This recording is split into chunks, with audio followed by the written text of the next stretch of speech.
बिस्मिल्लाहिर्रहमानिर्रहीम, अस्सलाम वालेकुम। मैं हूं आपके साथ अशफाक इसाक सत्ती और हर गुजरते दिन के साथ सूरत हाल कुछ यूं है कि गैर यकीनी बढ़ती जा रही है। भले वो सियासी फ्रंट हो, मुआशी फ्रंट हो, ये अनसर्टेनिटी हर जगह दिखाई देती है।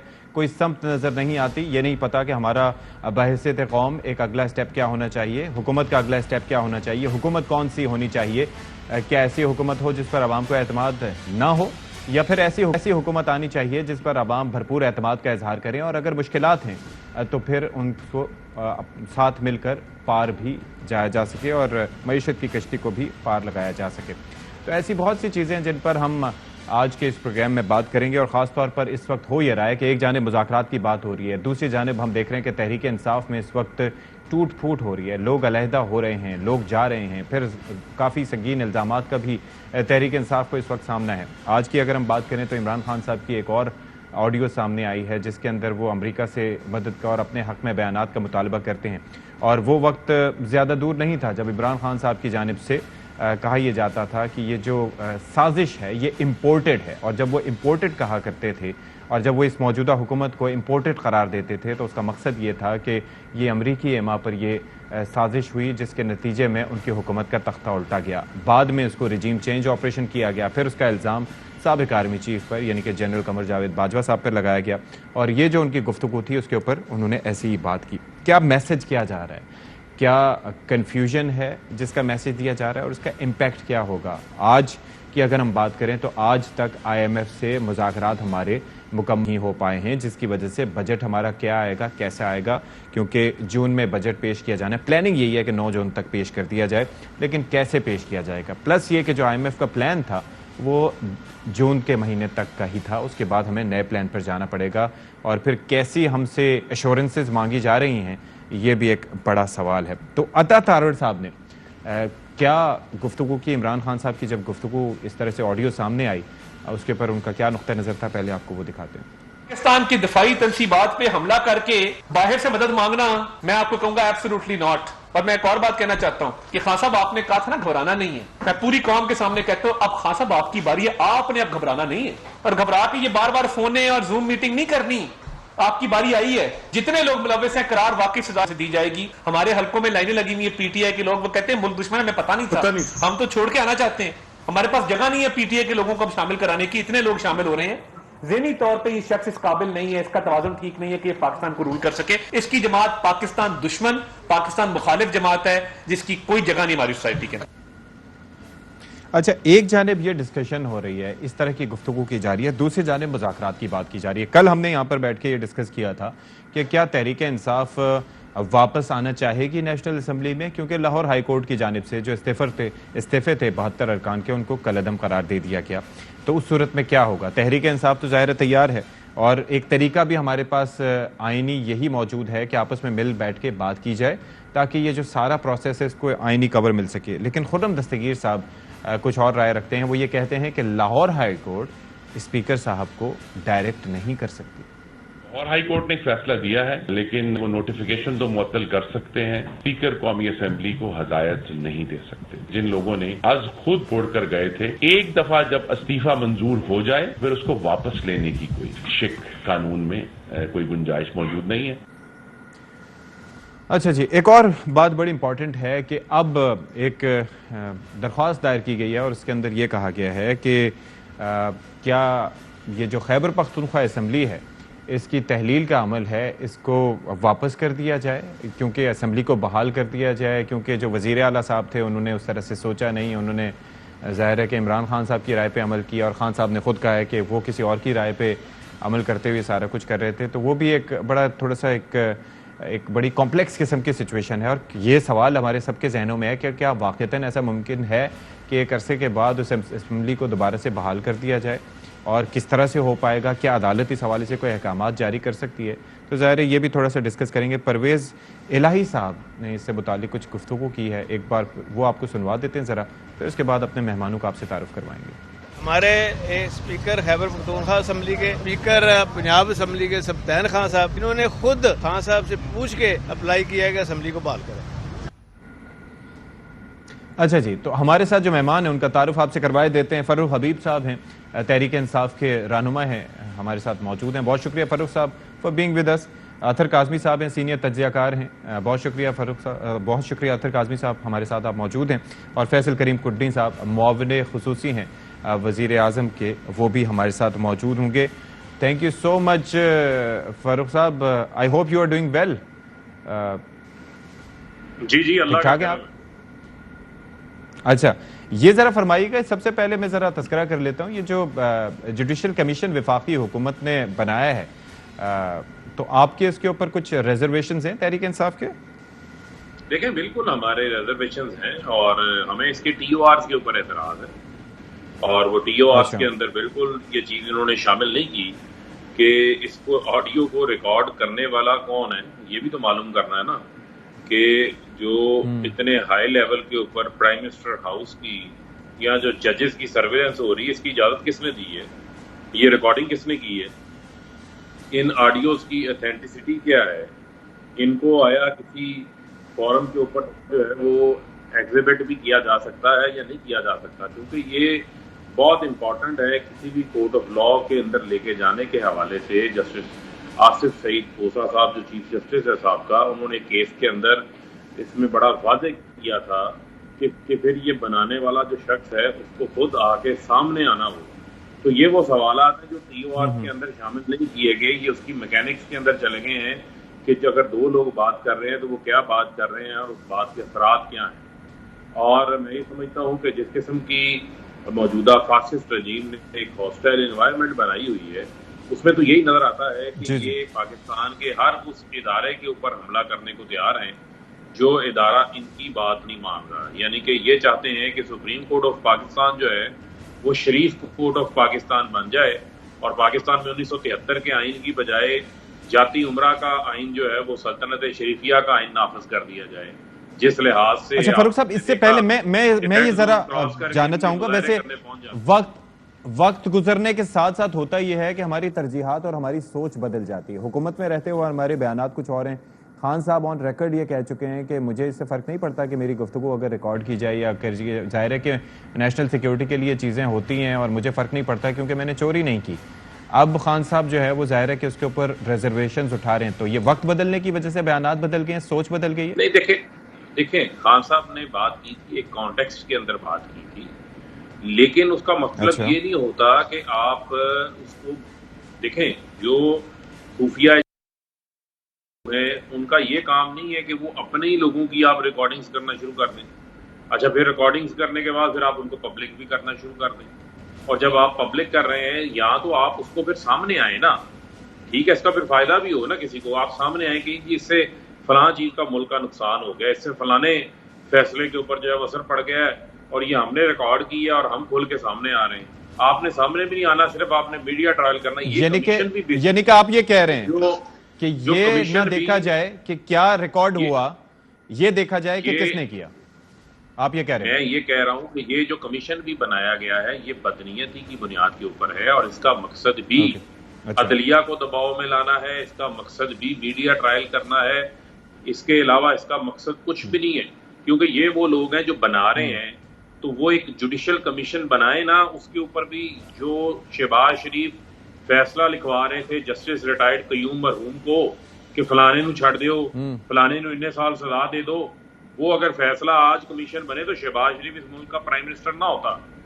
जो शख्स उस वक्त कॉलों पे ऊपर फैसले लिखवा रहा था, जस्टिस रिटायर्ड तारर मरहूम, कोयटा बेंच के ऊपर ब्रीफ केसेस चलाना, इनकी तो तारीख भरी पड़ी है। लेकिन इन लोगों ने तो इस किस्म के बयान भी देने शुरू कर दिए कि हम सुप्रीम कोर्ट के फैसलों को नहीं मानेंगे, अगर प्राइम मिनिस्टर को ना हेल्प करेंगे तो। अच्छा, लेकिन उसके बाद देखें कॉम्प्रोमाइजेस की तो काफी हिस्ट्री मौजूद है। खैर, इससे ये एक अलग बात है, ठीक है। नहीं, मैं आपको अर्ज कर रहा हूँ, कॉन्टेक्स्ट में बात होती है ना, ये इसको आइसोलेशन में ना देखें कि एक ऑडियो आ गई और एक जुडिशियल। चलें, ठीक है, आपका पॉइंट इस पे आ गया।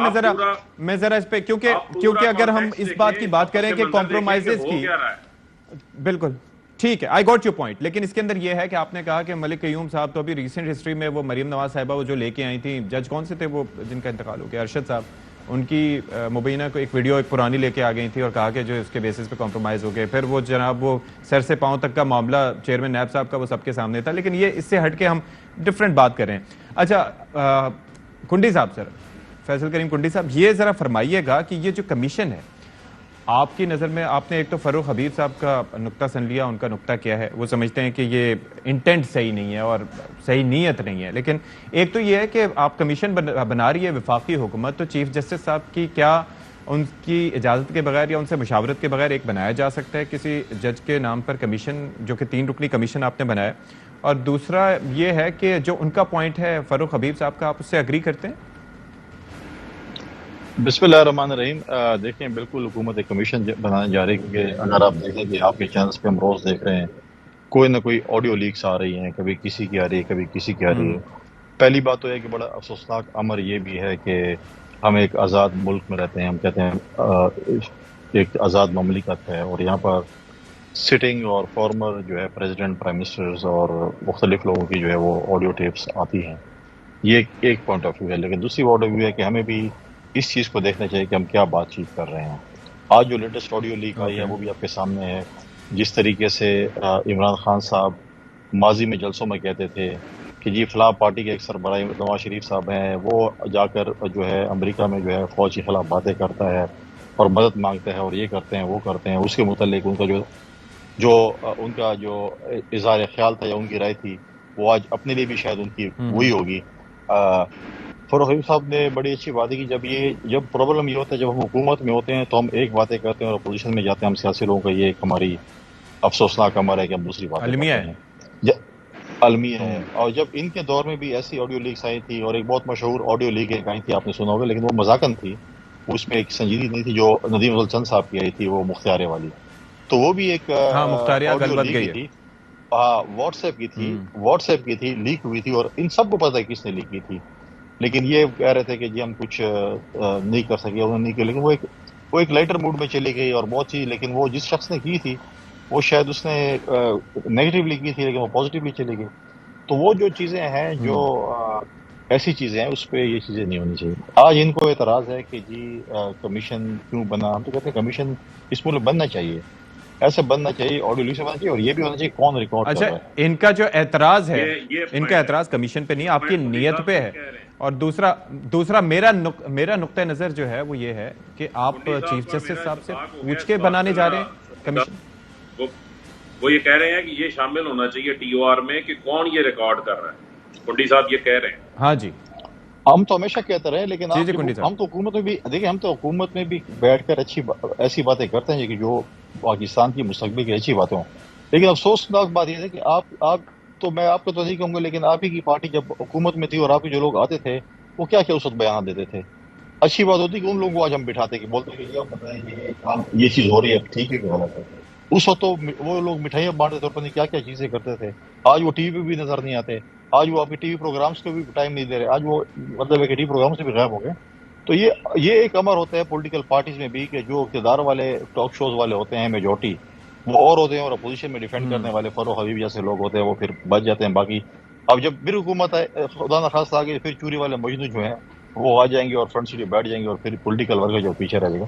क्योंकि ये चीज़ एक होता है, लेकिन ये नहीं होना चाहिए, जाहिर है ये नहीं होना चाहिए। हम पहले भी कहते हैं, देखें, पॉलिटिकल फोर्सेस को आपस में बैठकर मसाइल हल निकालना चाहिए, लेकिन उस वक्त भी ये बात नहीं मानते। वो कहते हैं जी आप लोग तो, लेकिन आप ये एग्री करते हैं ना कि ये तो अलमिया हर किसी के साथ है।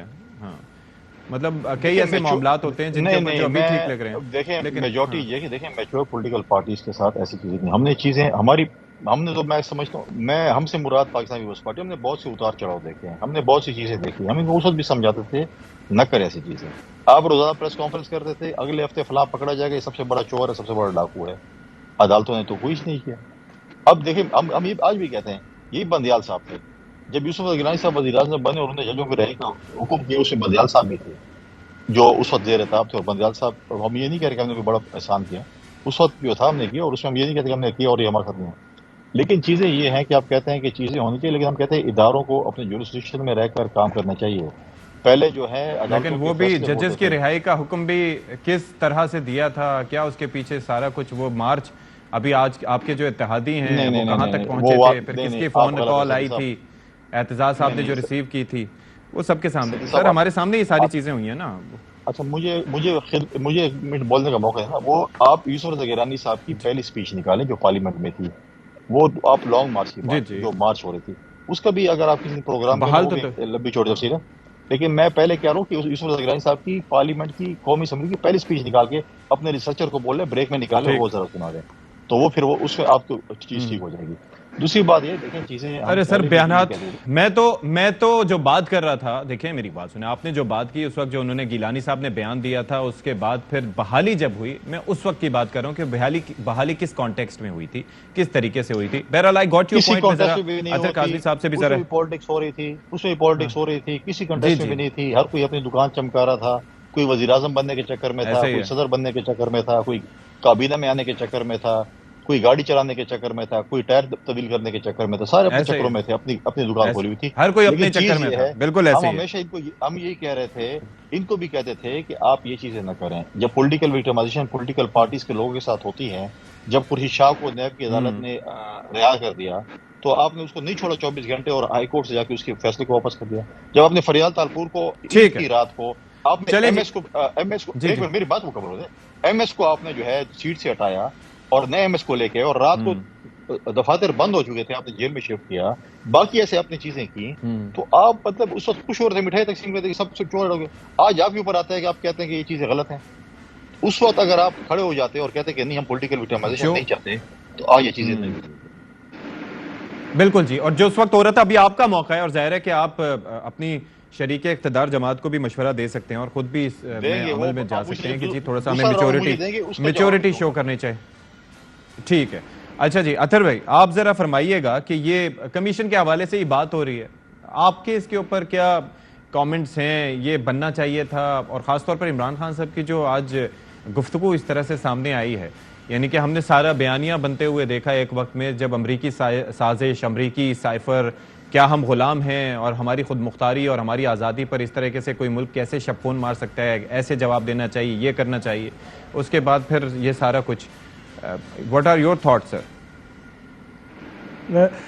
देखिए, एक तो जो इमरान खान साहब की गुफ्तगू सामने आई, ये उनका पब्लिक मौक़िफ़ है जो गुज़िश्ता चंद माह से बल्कि एक साल से बिल्कुल वाज़े है। अब इसके ऊपर आप तनकीद कर सकते हैं, आप इससे एग्री ना करें, ये हमारा हक है, हम कहें कि जनाब ये ठीक नहीं है, लेकिन जो बात वो कर रहे हैं ये कोई सीक्रेट चीज़ सामने नहीं आ गई। यही बात वो गुज़िश्ता चंद हफ्ते से, महीने से बार बार दोहरा रहे हैं। बाकी ये है कि एक जमहूरियत के चंद हफ्ते कह रहे हैं, क्योंकि आज से 6 महीने पहले तो बयानात कुछ और थे, वो ही ना, पर गुज़िश्ता चंद माह के दौरान से इनका यही मौक़िफ़ है जो पब्लिकली इनका मौक़िफ़ है, उसी मौक़िफ़ को ये बार बार दोहरा रहे हैं। तो ये कोई ऐसी कोई सीक्रेट चीज़ सामने नहीं आई। दूसरा, उन्होंने अमेरिका के एक लॉ मेकर को ये कहा, क्या कहा कि जी आप डेमोक्रेसी पे बात करें, आप कानून पे बात करें, आप ह्यूमन राइट्स के ऊपर बात करें और इस पे अपना बयान जारी करें। मैं एज ए सहाफ़ी बरतानिया में इस चीज़ का शाहिद हूँ कि बहुत सारे लोग वहाँ पे आते थे पार्लियामेंट में दुनिया के मुख्तलिफ ममालिक से, और वो यही मुतालबा करते थे वहाँ के एमपी से कि जनाब आप हमारे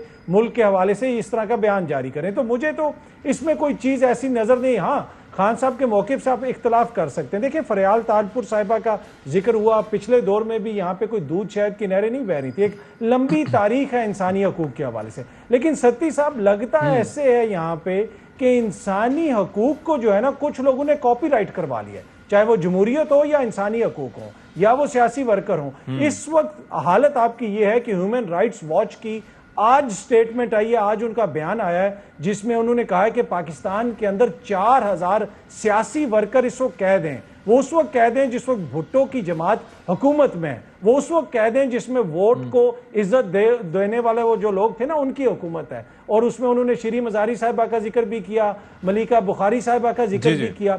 लेकिन आपको वो आवाजें नजर आती हैं। अब कुंडी साहब मेरे बड़े भाई हैं, बड़े अच्छे दोस्त हैं, फरक साहब भी मेरे बड़े अच्छे भाई हैं, दोस्त हैं। क्या इन लोगों से, इन सियासी लोगों से हम ये एक्सपेक्ट करते हैं कि इनका जब दौरे हुकूमत होगा तो अवाम के साथ ये सलूक होगा, सियासी मुखालफीन के साथ ये सलूक होगा? देखें, क्या ये मुनासिब है? और इसके ऊपर मैं एक छोटी सी बात करूंगा कि इसके ऊपर जिस किस्म की टर्म्स इस्तेमाल की जाती हैं, इसको ट्रिविलाइज करने की कोशिश करते हैं पढ़े लिखे लोग। वो एक सियासी जमात के साहब, एक चीज बड़ी इंपॉर्टेंट है और उसका जवाब मैं आपसे चाहूंगा, क्योंकि बात यह है कि अतर साहब, इस वक्त फैसल करीम कुंडी साहब भी ये कह रहे थे कि ये सियासी जमातों को और सियासी रहनुमाओं को मैच्योरिटी शो करनी चाहिए। इस वक्त जो हो रहा है वो ठीक नहीं है, सब मानते हैं, लेकिन जो तहरीक इंसाफ के दौर में जिस तरह से हवाले दिए जाते हैं और जो चीज़ें हमने खुद देखी, पीका ऑर्डिनेंस आ रहा था, वो खैर शुक्र है वो नहीं आया, उसके बाद सूरत हाल क्या होती, सहाफ़ियों पर तशद्दुद उस दौर में भी हुआ। तो क्या चीज़ें सीखने की ज़रूरत है उन वाक़यात से भी, और अभी जो हो रहा है उसकी रोकथाम कैसे होनी चाहिए? देखिए, मसला ये है कि इस हालिया 1 बरस के दौरान ना मैं दोबारा ये चीज़ दोहराऊंगा, मैं इन प्रिंसिपल बिल्कुल एग्री करता हूँ, लेकिन सोसाइटी का एक ऐसा सेगमेंट था जो बड़ा वोकल था इंसानी हकूक के हवाले से। जिस तरह मैंने कहा ना कि इन्होंने कॉपीराइट करवा लिए इंसानी हकूक, ये कहते हैं कि जो भूखे पेट नंगे पैर जनाब पराडो के आगे जिए भुट्टो के नारे लगा रहा है वो बाशऊर सियासी वर्कर है। जो यूनिवर्सिटी में बैठा नौजवान आपसे क्वेश्चन करेगा तो वो कल्ट है। अब जब आप कल्ट का वर्ड यूज करते हैं, फिर इंतहाई गलीज मिसोजिनिस्टिक गाली से निकला हुआ लफ्ज एक सियासी जमात के वर्कर्स के लिए या उनके सपोर्टर्स के लिए आप इस्तेमाल करते हैं, इन टर्म्स को इस तरह की बातें करके ना आप ट्रिविलाइज कर देते हैं। आप ये कहते हैं कि जनाब ये लोग तो है ही नहीं है, इनका तो देखें इनका तरीकाकार ही ठीक नहीं है, इनके खिलाफ जो इंसानी हकूक की खिलाफ वर्जियां हो रही हैं ये डिजर्व करते हैं। हम ये समझते हैं कि जो सियासी जमातें हैं, पीपल्स पार्टी का अपना एक किरदार है, नून लीग का है, दीगर मोजिस जो कायदीन शामिल हैं इस हुकूमत में, सब जमहूरी लोग हैं। इनको खुद सोचने की जरूरत है कि इस वक्त जो हो रहा है कि जनाब सहाफ़ियों के साथ जो हो रहा है, जो सियासी वर्कर्स के साथ हो रहा है, क्या ये मुनासिब है? ये खुद से अगर ये क्वेश्चन करें ना तो मेरे ख्याल में इनको काफी हद तक आंसर मिल जाएगा। ठीक है जी, विल टेक अ ब्रेक है, ब्रेक के बाद गुफ्तगू आगे बढ़ाएंगे। ब्रेक के बाद एक बार फिर से आपको खैर मकदम कहते हैं अपने शो में। और बात दरअसल ये है कि इस वक्त बात हो रही है हर तरफ मुज़ाकरात की, मुज़ाकरात के लिए माहौल साजगार करने के लिए, कि किस तरह से मुज़ाकरात के लिए माहौल साजगार हो ताकि सब मिल के बैठें, बातचीत हो सके, कोई सियासी आइनी कवर मिल सके इस सारी सिचुएशन को, और एक दफ़ा का प्रेसिडेंट हो सके सेट, सिर्फ एक दफ़ा का, कि मुज़ाकरात की तारीख में ये जो आगे एक्सटेंड की गई है और ख़ास तौर पर इलेक्शन के हवाले से कोई राह हमवार हो सके। अब उसके लिए तरीक़ेकार ये है कि एक तो बाहर आप मुलाकातें करें, मुज़ाकरात करें, या फिर एक असम्बली एक ऐसा फोरम है जो कि जहाँ पर जाके डिस्कशन भी हो सकती है, जहाँ पर लेजिस्लेशन भी हो सकती है, जहाँ पर आइनी तरमीम भी हो सकती हैं और वहाँ पर मसाइल का हल निकल सकता है। तो आज खुर्रम दस्तगीर साहब ने जो गुफ्तगू की थी, हमने प्रोग्राम के शुरू में आपको सुनवाई भी थी, कि वो ये कहते हैं कि लाहौर हाई कोर्ट नोटिफिकेशन को मुअत्तल कर सकती है लेकिन स्पीकर साहब को डायरेक्ट नहीं कर सकती, और एक दफ़ा इस्तीफ़ा मंजूर हो जाए तो फिर वापस जाने की गुंजाइश नहीं है। लेकिन लाहौर हाई कोर्ट का हुक्मनामा इस हवाले से अपनी जगह मौजूद है। तो फैसल करीम कुंडी साहब, आपको क्या लगता है कि क्या आप लोग for the sake of it आप उनको वापस असम्बली में जाने की के लिए राह हमवार करेंगे या कुछ बात करेंगे स्पीकर साहब से, या क्या इस पर नुक्ता नज़र आपका क्या है? देखिए, पहली बात तो ये है कि स्पीकर साहब ने इसको देखना है। मैं इस वक्त मुझे इसकी फर्स्ट हैंड इंफॉर्मेशन नहीं है कि इसके ऊपर क्या प्रोसेस होना है। स्पीकर साहब ने इस चीज़ को देखना है, जब तफसीली फैसला आएगा उसके ऊपर क्या चीज़ें हैं क्या चीज़ें नहीं हैं, और तो उसमें कहा गया है कि जी आप आएँ और स्पीकर साहब के पास पेश हों। तो जी, तो हम पहले भी कहते हैं अगर आप लोग इस्तीफा देना चाहते हैं तो आप जाए स्पीकर साहब के पास पेश हों, और आपने वन बाय वन। लेकिन आप अंडरस्टैंड तो करते हैं ना, आपको पता है कि you know how to run the house, आप डिप्टी स्पीकर रह चुके हैं कौमी असम्बली के, तो अब एक चीज एक तरफ लाहौर हाई कोर्ट का फैसला मौजूद है। लाहौर हाई कोर्ट ने एक फैसला सुना है, स्पीकर जब आएगा उसकी अपनी लीगल टीम बैठेगी, उसके ऊपर वो क्या कर सकते हैं। माजी में तो फहमीद मिर्जा साहब ने भी कहा था कि उसमें क्वालिफाई नहीं हो सकते, तो उसको सुप्रीम कोर्ट ने क्या किया था कि हम नहीं मानते आपके स्पीकर का फैसला नहीं मानते। उस वक्त कौन, लेकिन ये एक मुख्तलिफ चीज है, ठीक है, नहीं मुख्तलिफ चीज, ये एक मुख्तलिफ चीज है कि मुख्तलिफ क्या अब उस लाहौर हाई कोर्ट का हुक्म स्पीकर साहब के ऊपर बाइंडिंग है या नहीं, या उसको मानने से इनकार कर सकते हैं? मैं स्पीकर साहब इस पे लाहौर हाई कोर्ट का जो फैसला है, मैं फैसला कहूंगा, मैं हुक्म नहीं कहूंगा, ठीक है। लाहौर हाई कोर्ट का जो फैसला है उसके ऊपर उसने आना है, उसके ऊपर उसकी लीगल टीम ने बैठना है और स्पीकर की पार्लियामेंट इसको देखना है, स्पीकर की लीगल टीम ने देखना है कि इसके ऊपर क्या चीज़ हो सकती है, और अगर उसमें है कि वो आ सकते हैं तो इनको वही आना होगा, राजा परेशर साहब के सामने पेश होना होगा, उनकी टीम जो भी होगी जिस तरीके का होगा वन बाय वन आना पड़ेगा। अगर उनको आना होगा तो वन बाय वन आना पड़ेगा और बताएंगे कि हम इस्तीफा क्यों नहीं दे रहे हैं, पहले तो इनका ये था कि हम इस्तीफा दे रहे हैं। तो ये चीज़ें जो है माजी में भी अगर आप देखें, माजी में जब ये डी चौक में धरना दे रहे थे और पार्लियामेंट को बुरा भला कहते थे, लान तान कर रहे थे, और उस वक्त भी जो है पॉलिटिकल पार्टी चाहती है वापस नहीं, क्योंकि 40 दिन से ज्यादा अगर आप गैर हाजिर होते हैं और आपकी लीव एक्सेप्ट नहीं होती है तो आप जो है आपको डिसीट किए जा सकते हैं। लेकिन उस वक्त पाकिस्तान पीपल्स पार्टी ने रोल प्ले किया था कि नहीं इनको आने दें, खैर एक अरे वो तो इसहाक डार साहब का मामला देख लें, एक अरसे तक वो पाकिस्तान से बाहर रहे, अपना जो सेनेटर साहब की उनकी अपनी सेनेटरशिप थी उसके लिए वो हल्फ उठाने नहीं आए, वोट डालने के लिए जब बहुत ज़रूरत थी पूरे इत्तेहाद को तब नहीं आए, लेकिन डी सीट नहीं हुए। देखिए नहीं, दो चीजें ना सदी साहब, देखिए एक मिनट में मेरी बात सुनिए। अब बात इस आपने वो सवाल किया, वो सवाल दूसरा था। इसहाक डार साहब ने ओथ नहीं लिया था, इस पे जो है हमारा जो है वो आप कानून के जो भी है वो साइलेंट है।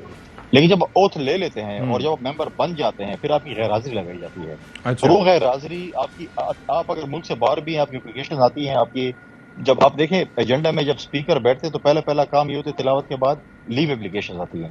लीव एप्लीकेशन जो है वो एक्सेप्ट करते हैं कि ये एक्सेप्टेड, और अगर निजी हाउस से आ जाए कि मैं एप्लीकेशन एक्सेप्ट नहीं करते नो, तो फिर वो नो होती है, लेकिन नॉर्मली यस हो जाती है। लिहाजा मैं वो कह रहा हूँ कि जब 40 दिन गैर हाजिर होते हैं एप्लीकेशन के बगैर और निजी से लीव एप्लीकेशन नो हो जाती है, देन यू कैन बी डिसीटेड। तो ये इसमें और उसमें ये फर्क था। ओथ न लेने पे आपने उसकी मिसाल दी, आपने तो इसकी तो नहीं दी जो अपना हमारे चौधरी निसार साहब थे, उन्होंने भी तो ओथ नहीं लिया था कितने से, हालांकि पाकिस्तान में मौजूद, उन्होंने भी नहीं लिया था, अपने घर में थे, उन्होंने भी ओथ नहीं लिया था। लेकिन उस पे साइलेंट है, उस पे ये नहीं लिखा कि आप कितने दिन के अंदर ओथ ले सकते हैं, लेकिन उसमें लिखा है कि अगर आप 40 दिन गैर हाजिर हैं यू कैन। चलिए अब जरा फारूक साहब से मौक़िफ़ ले लेता हूँ। फारूक साहब, आप चूंकि ज़ाहिर है कि वकील भी हैं, आप वाक़फ़ियत रखते हैं कानून से भी, क्या तरीक़ेकार है? एक तो ये है कि ये खुर्रम दस्तगीर साहब का बयान और अभी फैसल करीम कुंडी साहब भी ये समझते हैं कि स्पीकर साहब का अपना इख्तियार है, तो क्या ये फैसला जो है जो बाइंडिंग होगा इस वक्त स्पीकर साहब पे, डायरेक्ट कर सकती है कोर्ट स्पीकर कौमी असम्बली को?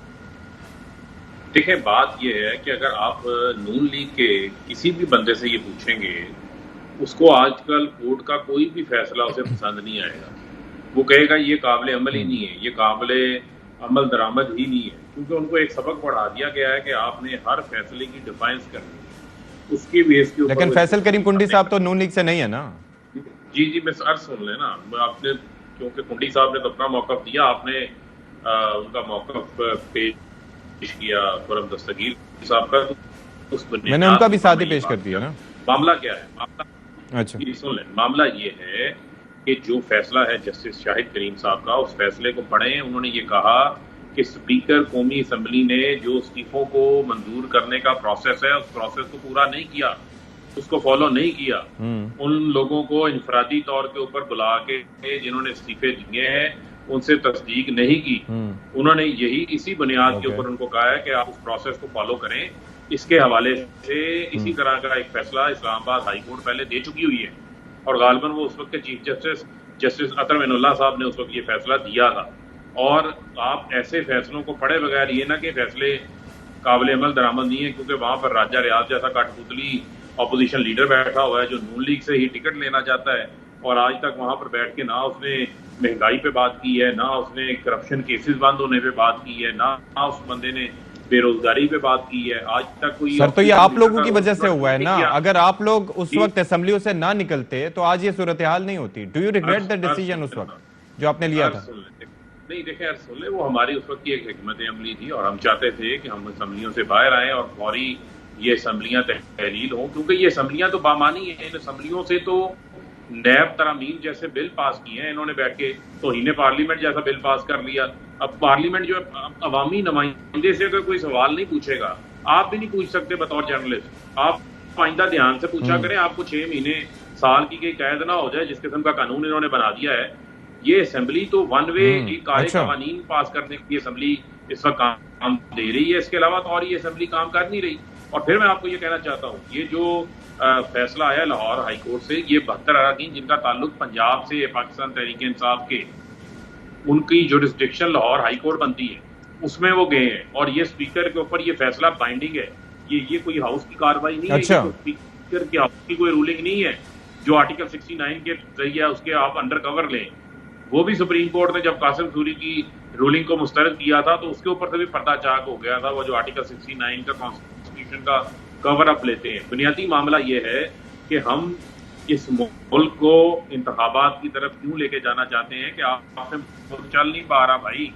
आपने 12 माह आपको हो गए इक़्तिदार में आए हुए, यहाँ पर आपकी हालत ये हो चुकी है कि आपके पास, आपने कब हम IMF से भी बाहर निकल रहे हैं, आप मुल्क के कर्जे अदा करने के, इंपोर्ट बिल देने के आपके पास पैसे नहीं है। डॉलर आज 300 क्रॉस कर चुका है। 50 लाख लोग एक साल में बेरोजगार हो चुके हैं।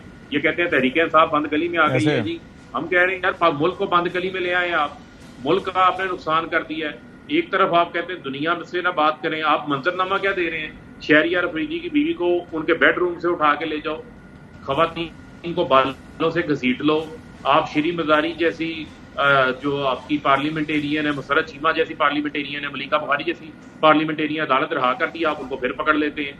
इमरान खान को अमेरिकन को कह रहा है आपकी हुकूमत गिरा दो, कोई आके यहाँ पर इंटरफेरेंस कर दो। इमरान खान तो ह्यूमन राइट्स की जो वायलेशन हो रही है उस पर बात कर रहा है, क्यों कर रहा है?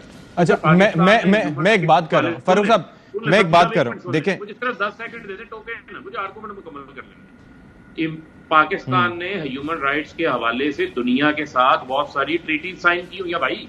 ये यूरोपियन यूनियन, आपका GSP प्लस है, आपका बाकी अमेरिकन के साथ, कैनेडियंस के साथ आपके बहुत जो ताल्लुकात हैं वो ह्यूमन राइट्स की नजर से देखते हैं। जहां पर आप कहते हैं सो कॉल्ड डेमोक्रेसी है, आइन है, क्या डेमोक्रेसी और आइन रह गया? कि आप लम्स यूनिवर्सिटी का प्रोफेसर प्ले कार्ड पकड़ के एहतजाज कर रहा था, उसकी 6 साल बच्ची के सामने उसका बाजू भी तोड़ दिया, टांग भी तोड़ दी, किसी ने माफी मांगी है? उस पुलिस ऑफिसर को आपने किसी ने मुअत्तल किया है? उस्मान डार की वालदा 75 साल किसकी बाजू मरोड़ी है? मुझे बताएं, अपोजिशन के अंदर उसके ऊपर तो ख्वाजा आसिफ साहब ने बिल्कुल हमारी हुकूमत थी, सुन लेना, हमारी हुकूमत थी, किसके घर के दरवाजे तोड़े गए, किसको घसीट के गिरफ्तार किया गया, किसके कपड़े उतारे गए? कभी ये हुआ था? आज इमरान रियाज गायब है, आज आपकी ठीक है, जरा मैं उनको रात को 3 MPO में डाल दिया जाता है।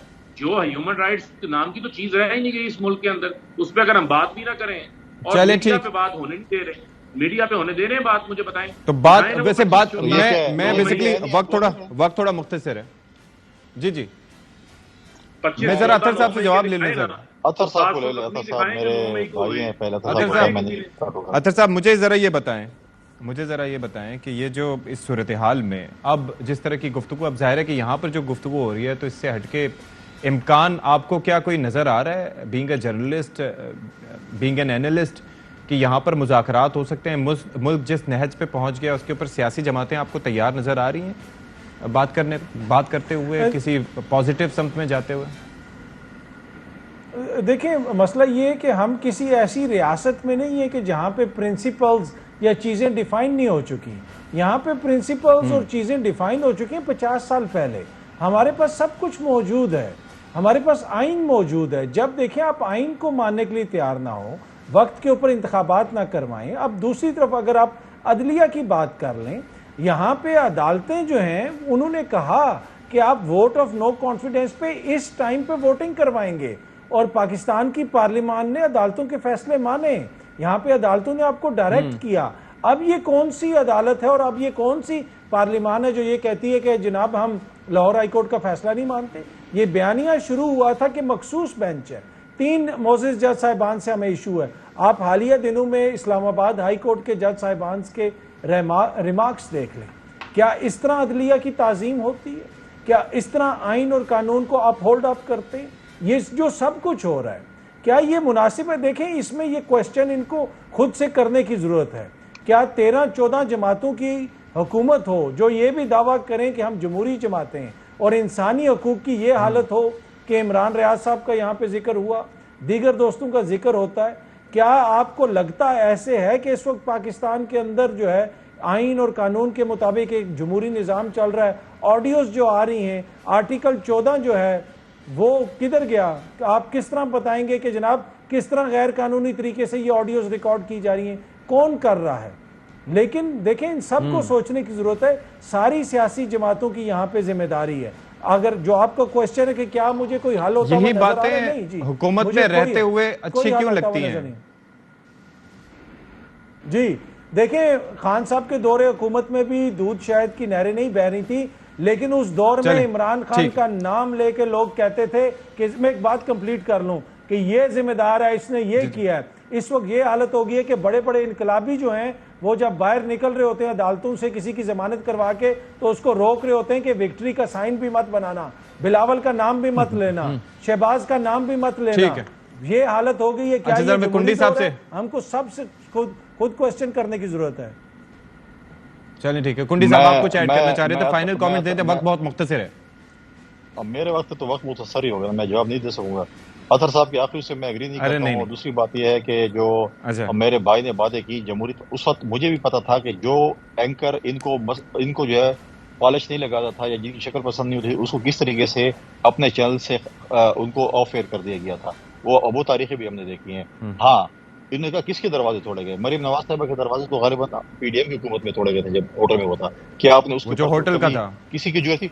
हम कहते हैं, मैं आज भी कहता हूं कि जो भी खातून खाना है उसके साथ अगर ये चीज हो रही है बिल्कुल गलत हो रही है, और मैं जुर्रत है कहने की, इनमें जुर्रत गलत है, ठीक है, लेकिन जो पॉलिटिक्स करेगी स्टेट के खिलाफ, ठीक है जी, आई गॉट योर पॉइंट कि उस वक्त भी गलत हुआ, अभी भी जो हो रहा है उसके ऊपर भी थोड़ा सा हमें देखभाल करनी चाहिए। Will take a break here. Thank you so much for being with us Faisal Kundi sahab, Farrukh हबीब साहब और अतर काजवी साहब।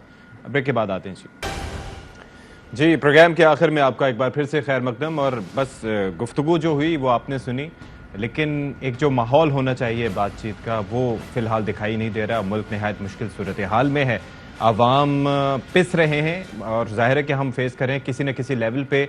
आप बाज़ार में एक जो रोज़ जाएं तो नर्ख कुछ और होते हैं, अगले रोज़ नर्ख कुछ और होते हैं, और इन चीज़ों पर तवज्जो देने वाला कोई नहीं है, क्योंकि जाहिर है कि इस वक्त सियासी मुहाज़ाराई इस हद तक बढ़ चुकी है कि सबकी तवज्जो एक दूसरे के गिरेबां पर है, बजाय इसके कि आवाम के मसाइल को हल किया जाए। पाकिस्तान तहरीक इंसाफ क्या सोच रही है? क्या उसको असम्बलियों में आने का मौका मिलेगा? एक तरफ अपने अरकान जो जा रहे हैं उनको बचाना है, फिर असम्बलियों में आना है, क्या आने दिया जाएगा? ये सवाल है जिसका जवाब आने वाले दिनों में शायद हमें मिल जाए। बाकी अब हुकूमत की जिम्मेदारी है कि जाहिर है कि वो भी बड़ेपन का मुजाहरा करे, क्योंकि ये जो मामला है इलेक्शन का, इसका नतीजा सिर्फ किसी आईनी तरमीम के नतीजे में निकल सकता है, और उसके लिए ज़रूरी है कि असम्बली में तहरीक इंसाफ वापस आए। तो प्रोग्राम से फिलहाल इतना ही। अशफाक इसाक सत्ती को इजाज़त दीजिए, कल आपसे फिर मुलाकात होगी। अल्लाह हाफ़िज़।